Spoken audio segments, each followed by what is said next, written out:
What's up, boys? Today I'm going to be talking about how absolutely buck wild easy it is to achieve your goals in 2025 and to infinity. Whether it's getting the physique you want, whether it's losing weight, gaining weight, getting a girl, getting a Lamborghini Urus, getting the job you want, it is super simple. And I'm going to explain to you how. At first, getting a goal seems like it's super hard, right? If you're shooting for the stars, you're aiming for the moon, it's a little difficult. It is. That's how your goals should be. You got to be ambitious. I'm going to show you how to do it super easy. Six simple, easy ass steps to get you to where you want to be at in your life. Okay, first and most importantly, we need to find our why. Why do you want to achieve this goal? I forgot who said it. I'm pretty sure it's Frederick Nietzsche who said it. He who has a why will live to bear any how. If your why is big, your how is little. If your why is little, it's big. If I put our friends in a positive way, if I told you I'm going to give you a grilled cheese sandwich if you did 1,000 push-ups in a row, how hard are you going to do those? How bad do you want that grilled cheese? Now, if I told you you do 1,000 push-ups and you could get $1 million if you do the 1,000 push-ups, you're going to figure out a way to get that 1,000 push-ups no matter what. See what I'm saying? See where I'm going with this? It's simple. Your why drives you and it keeps you accountable. Anytime you think about giving yourself an excuse, anytime you think about, man, this is too hard, your why is what's going to push you further. And hopefully it's going to keep you consistent too. Now, of course, there is greater whys and there's lesser whys. Like a lesser why would be, kind of fickle stuff, material stuff like girls, money, status, even competition can only take you so far, depending on the type of person you are, right? Unless you're Michael Jordan or something.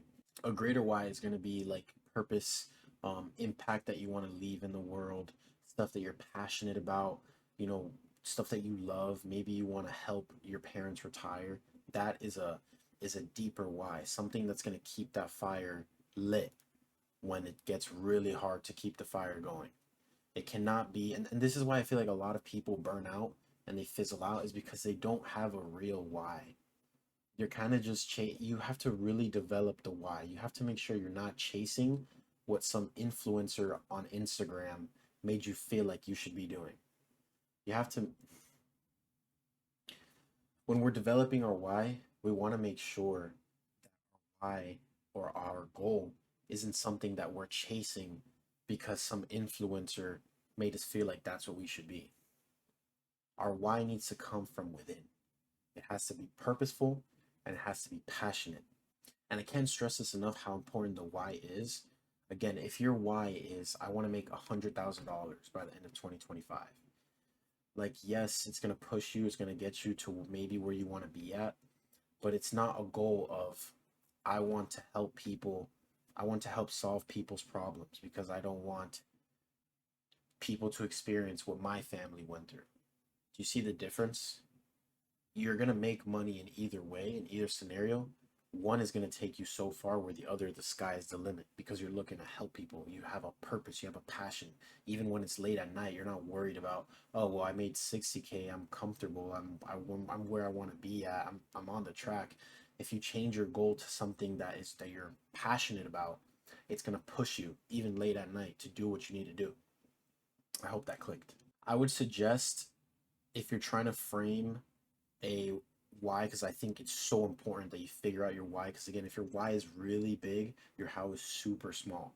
So I think it's very important to try to go online and really soul search, go out in nature and really soul search what it is that you want, because to me, if you have a goal and you haven't hit it, you're not trying hard enough. And I know how ridiculous that sounds, but I firmly believe that a failure to meet your goals is simply a result of not doing the right things on a consistent basis. I took that quote straight from Alex Hormozy, and I think it's so true. If your goal is X, you need to just do Y a million times. If your goal is A and you don't really feel A, you don't really do A, or you don't really feel A, you're not really gonna do B. You're not really going to, even when it gets hard. I don't know how many times I gotta say the same thing over and over. You need to find that why, and the how comes so much easier. You're gonna figure it out if you really feel it, if you really feel it with passion. After we found our why, the next step is to develop our goals and write them down. And when developing your goals and writing them down, you should be positive. Frame them in a positive light, not I no longer want to hate myself. I'm going to love myself. And you need to it's important to develop them, really dig deep. Because again, you don't want surface level stuff. You want stuff that you know you're going to be able to do for the next 10 years. Now, the next step, and it's very important, once you really dig deep, you really figure out what it is that you want, never speak about it. Never. Our brains are wired in a way that when you speak about your goals, you feel as if you've achieved them. It's called performative introspection. It is a masturbatory form of communication our brain has, where just by talking about, oh my God, I'm going to be a millionaire, I want to be a millionaire, you feel like you're already there. Which, yes, it's great to visualize that and to feel that so that way you can get to there quicker. However, when you say it out loud, that release of brain chemicals of dopamine, of happiness, will make you less hungry to achieve it. Now, another important thing about writing down your goals is to focus on positivity. And this is important because it will lead to a longer life, and our brains will start searching for the positivity. If you've ever been around a half glass empty sort of person, you know how draining it is to be around them. I mean, they made up terms for a reason. Negative Nancy's. Get them out of here. Get them out of here. You're constantly beating yourself up with negative self talk and constantly beating other people up with negative talk in general. Oh, God, this is too hard. Oh, I have to do this. Oh, my God. If you're always moping about, you're never going to get to where you want to be. How are you going to achieve what you want to do if you're harder on yourself than everybody else is on you? Same for your goals. How are you going to achieve your goals if you're harder on regular things? If just doing the simplest task is a bother to you, is a nuisance, is boring, is annoying, how are you ever going to be something in life? How are you ever going to make your parents proud? How are you ever going to make yourself proud? How are you ever going to figure out who you are if you're too busy worried about why the glass isn't completely full? You're never going to get anywhere. By being a half glass full person, your brain will start to see the positive in things. It's like when you think about buying a new car, all of a sudden you see the car everywhere. It's the same thing. If you're constantly worried about the negative in life, if you're seeing the negative in life, you're always gonna see the negative. It doesn't matter what it is. And if you're trying to be a ambitious person, a goal setting person in an already toxic environment where social media sucks our brain, sucks our attention span, sucks our dopamine, algorithms are designed to make you feel like shit, to throw things at you. The news is constantly fear mongering, shit like that. If you're letting yourself think negatively, imagine what happens when you go out into the world. Oh my God, there's another car accident. Oh, the world is so fucked up. Oh my God. Lock in. Think about positive stuff. Focus on the positive in life. Think about how grateful you are to be alive, to be able to even watch this video. I'm not even real. I'm a gnome in the little screen. Just no, seriously though. Focus on the positive and you'll notice more positive things. And for me, this was a huge deal because I realized how negative my own self-talk was, how negative people around me are sometimes. For me, my biggest thing, I always called myself retarded. Always. The R word. I don't know if I'm allowed to say that. I always called myself the R word. And it made me realize that even though I was joking, in a way I believed it. In a small way I believed it because I said it so often that I started to believe it. And then my brain would look for things to find myself calling retarded. Like even as a kid, I would downplay my intelligence because I guess I wanted people to think I was retarded. It's weird how our brains work. Just try it. Try thinking positively for a week and catch yourself when you're thinking negatively, and you'll notice how much better your quality of life is. Even if you don't want to achieve your goals, thinking positively will just make you a happier person. That alone is worth $1 trillion. Happiness is in the eye of the beholder. Seriously. I can make a whole nother video on that. Another thing that I want to touch up on is social media. Fuck social media. It is the mind killer. It is the reward killer, the happiness killer, the passion killer. Scrolling on, there are so many studies showing that showing a correlation between screen time and social media and happiness going down. Not only does it make you feel like shit, it also kills so much of the human psyche. Happiness, creativity, that's what life is about. Enjoying yourself. Scrolling on social media is the most fun thing in existence because the algorithms are designed to give you the funniest thing, the happiest thing, and then also give you the worst thing, the most negative thing, and it's constantly keeping you on up and down, up and down, up and down, so that you never know, your brain doesn't know what regular life is. By cutting it out, you're going to be able to not only feel better, you're also going to be able to actually have the passion to chase your goals, to chase your dreams. If you want to fail, just scroll all day. Scroll the first thing in the morning when you wake up, scroll before bed, and you're going to love your life. All right, now I want to get a little bit deeper into where motivation even comes from. So, motivation comes from dopamine. It's a brain molecule that tells our brain to pursue a reward. So, when you're craving sugar, when you're craving chocolate, or you're craving to play a video game, or you're craving to go on social media, or you're craving to have sex, or you're craving to watch porn, all of that is dopamine. It is your brain increasing a hormone telling you, hey, I want to do this. So, how do you hijack your brain to stop doing the bad stuff? You stop doing the bad stuff. You focus on the good stuff. Very simple. Our brain works in baseline and spikes. So, we have a base level of dopamine, right? And when you do certain things, it goes up. When you achieve a goal, it goes up. And you'll feel good, you'll feel good, you'll feel good, and then it'll go down.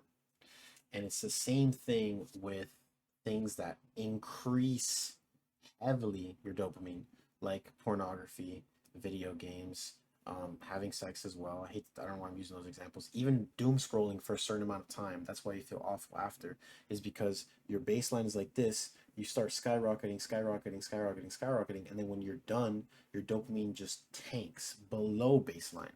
And that's why you feel worse as time goes on. You're going to keep feeling worse as time goes on because your dopamine baseline is going to keep going down.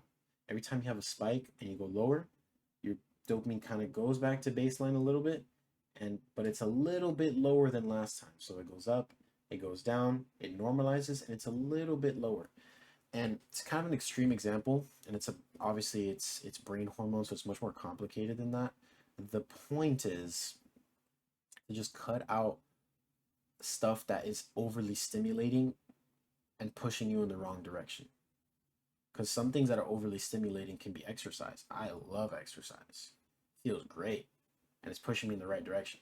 It makes me more of a disciplined person. And it feels good. Now, how can we leverage dopamine so that making our goals or achieving our goals and achieving our dreams is easier? This is the final step. And this is basically leveraging dopamine in ways so that you understand where you're going up and you're going down in your brain. So, by understanding that you feel like shit, you're going to feel awful after doom scrolling. You'll realize, okay, I just finished doom scrolling. You catch yourself doom scrolling. I finished doom scrolling, and now I feel awful. What do I do? Because it is brutal.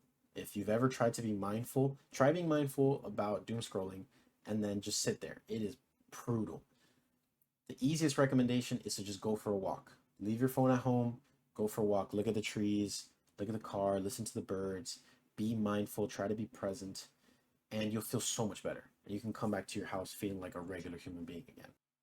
So in general, once you can cut out the doom scrolling and porn and all the other horrible stuff that keeps you from achieving your goals, you should still go on walks, because walking increases blood flow to the brain and it makes you more creative, it makes you more focused.